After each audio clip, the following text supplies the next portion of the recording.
et bienvenue dans les astuces créatives. Je suis Marie du blog de l'âme du féminin. Fais le plein d'astuces pour ton art journal, tes carnets créatifs et pour entretenir ton matériel. C'est maintenant.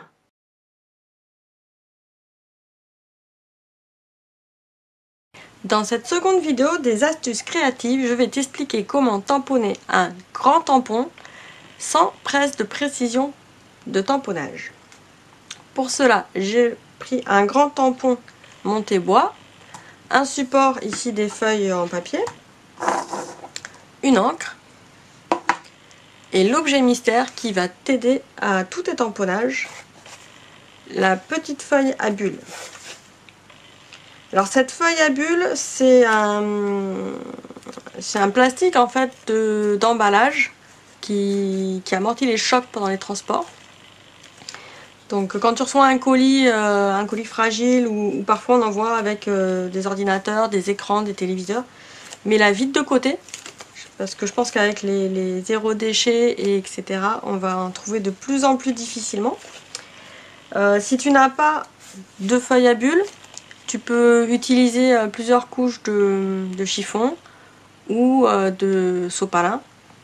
L'idée c'est d'avoir une couche un peu molletonnée sous le support de tamponnage. Cette couche molletonnée va te permettre d'absorber les différences de pression que tu vas exercer sur ton tampon. Parce que quand on a un grand tampon, là je vais te montrer sans support.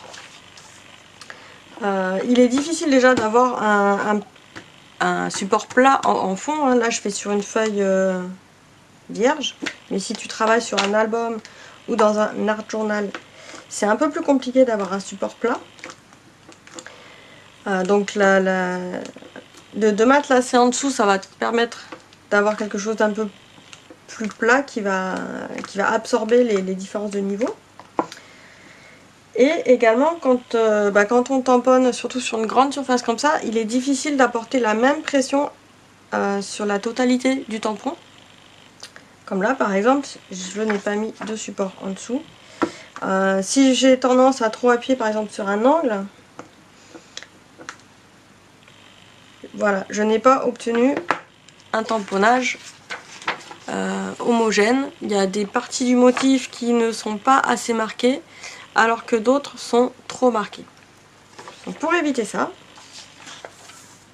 l'astuce créative, on met une feuille molletonnée en dessous, que ce soit du sopalin, que ce soit donc là un support un peu plastifié, du linge aussi, ça peut être plusieurs couches de chiffon. Alors il faut réussir à trouver en fait une densité de support qui soit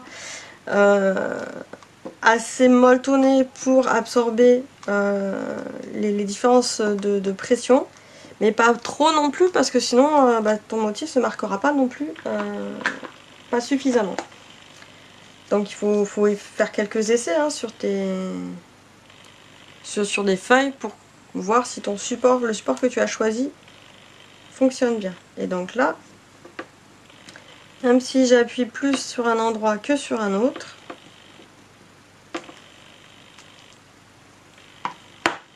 sur le coup je dois avoir un petit problème de tampon parce que là j'ai vraiment une marque qui apparaît, mais ma pression exercée est beaucoup plus homogène. Voilà, c'était l'astuce créative numéro 2.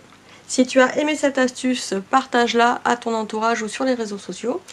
Et je te dis à bientôt pour la prochaine astuce créative.